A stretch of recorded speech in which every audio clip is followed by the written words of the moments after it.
Dublin-California. Bryan Alpert and Ray Valdovino, a couple of bunny rabbits in the championship match. Both these players had to qualify just to get to the tournament proper. And Bryan Alpert never ceases to amaze me. He looks like he can't breathe out there, and he just keeps throwing strikes. Well, he's averaging 263 even for 2 games in the championship round, and I'd be kind of confident if I were him in a quick re-rack on lane 33, opening shot, and he wants to make sure the pins are on spot. Well, he's got his presence of mind about him, and enough to be able to see the pins and say, hey, I don't like that rack. Well, he hasn't seen many spares. Finished with 10 consecutive strikes. So he's going for an Andy-Vera pop-up if he gets 2 more. That's right. For those who don't know, an Andy-Vera pop-up 300 is any 12 strikes in a row. Well, miracles really do happen. That's what Ray Valdovino was saying. Well, this guy actually missed striking here. But he started every game that way. That's right. 2 spares and then 2 off the spares sheet. and then adios. Takes him a couple of frames to get loosened up, I guess. Boy, has he just performed brilliantly here this evening. One of the rising young stars on the PBA tour, and we mentioned at the Open too, so many of the younger players get a chance to come out and play on the summer tour, and we're liable to see a few more before it's all over on ESPN. And again, as I said at the top of the show, Dan, it's indicative of the talent in the PBA that a player that no one has ever heard of, Bryan Alpert, except for his local people, comes out here and just performs so great under this kind of pressure. On any given night. And here's your first real good close-up look at Ray Valdovino. 4 steps, very direct, nice free swing. I like his game. He's got a nice solid game.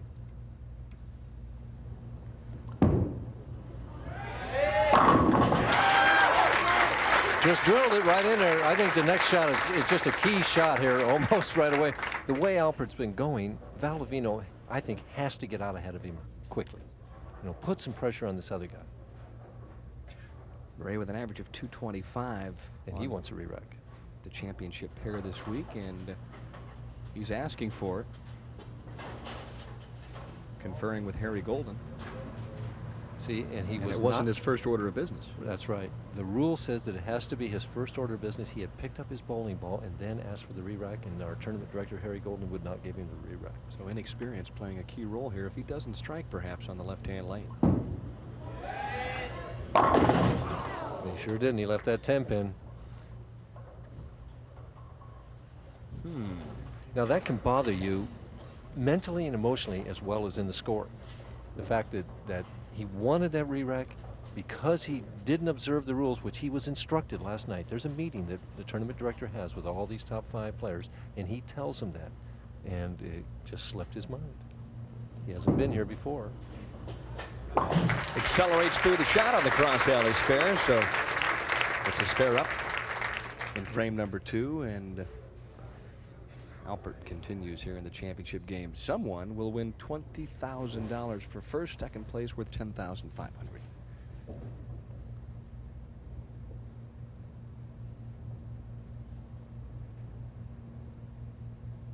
Bryan just fidgets with that ball and then blows that air out. He goes through the same routine every time. Right there, boy. Just thinking in my mind right now, the thought that comes to my mind is, how does Valdovino have a chance? I mean, the way this kid's throwing the ball. But you never know. All right, let me ask you this. Does your feeling change, your strategy change when it's for a title as compared to a semifinal victory? Oh, it can definitely change. Dan. Pressure really starts to weigh heavy on your shoulders now. You can. I can remember at the PBA National, I came out and shot 240 the first game, and then the next game bowled Earl and shot 180, and I hit the pocket almost every time, but because I was squeezing a little bit, I didn't get that carry.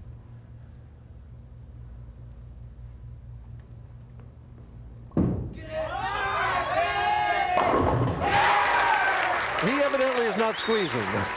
Alpert making the championship pair look ridiculously easy.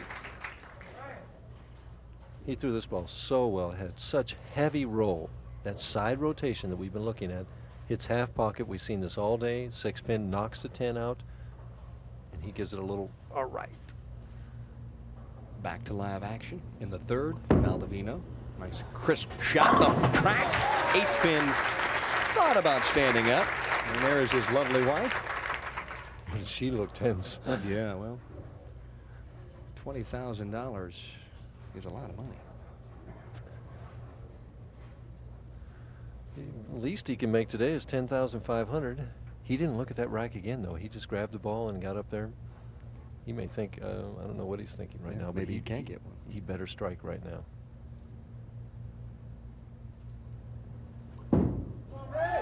Has to hurry. Bad break. Could have struck. You see him do that with his hand? That meant that he didn't get the lift on the ball. He went over the top for him. He didn't stay behind it and get that good firm fingers, and the result was that weak 5. He knew he needed a break to strike on that strike. Shot. Easy spare.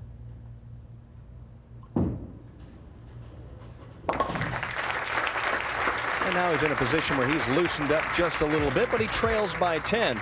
The big problem, though, is this man is working on a double, and when he's worked on a double before, it's turned into a 4-bagger. Let's see what happens. We'll be right back. The beautiful trophy, which will be bestowed on one of these two gentlemen, either Bryan Alpert or Ray Valdovino. And, of course, a nice check worth $20,000 will be dropped inside, courtesy of the good folks at Kessler. You know, through the years, since 1979, Kessler has sponsored 17 PBA events, and they're one of the finest sponsors that the National Tour really has. They certainly are. Bryan Alpert has a chance to almost double his career earnings here with what Grandpa's going to kick in, even more than that.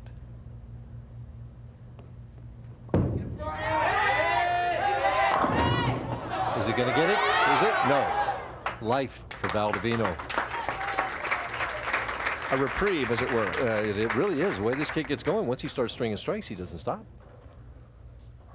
Well, he enjoys striking, I think.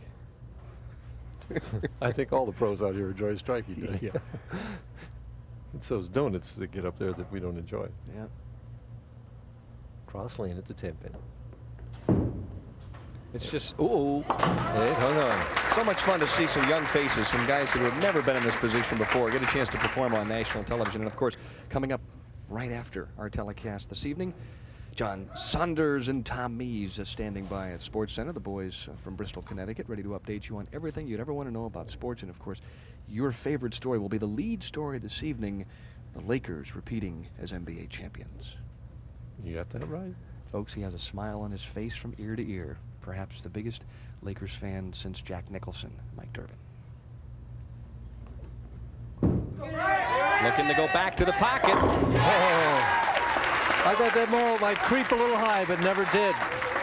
You know, I find an interesting bit of psychology going on here. Valdovino has the better shot on the right lane, but it's my opinion that he picked to finish on the left lane because he did not want to have to double to win the title. Inexperience again. You always pick to finish on your best lane.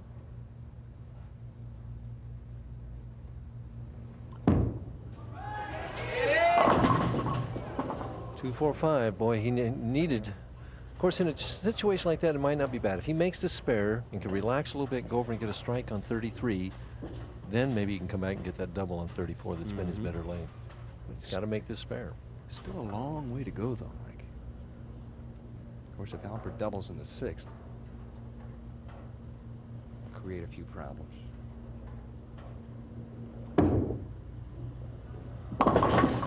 Never a doubt. Never a doubt. I think she was doubting just a touch. Just a touch. Yeah, not much. Boy, he's really been supported well here by all of his fans from the nearby Sacramento area, and they came down. They were here all week long cheering him on. And he just bowled brilliantly. Was never lower than 3rd at any time during this championship. And I tell you, it's only the 2nd event he has bowled this year, and he really doesn't have much experience, but he hung in there tough all week. Needs to get something going right here. See, it's that relaxation.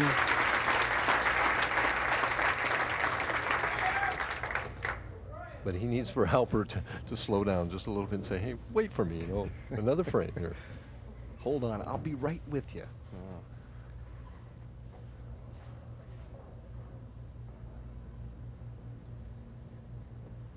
Alpert, who I don't think has missed the pocket the whole day. Nope. He's just been living there.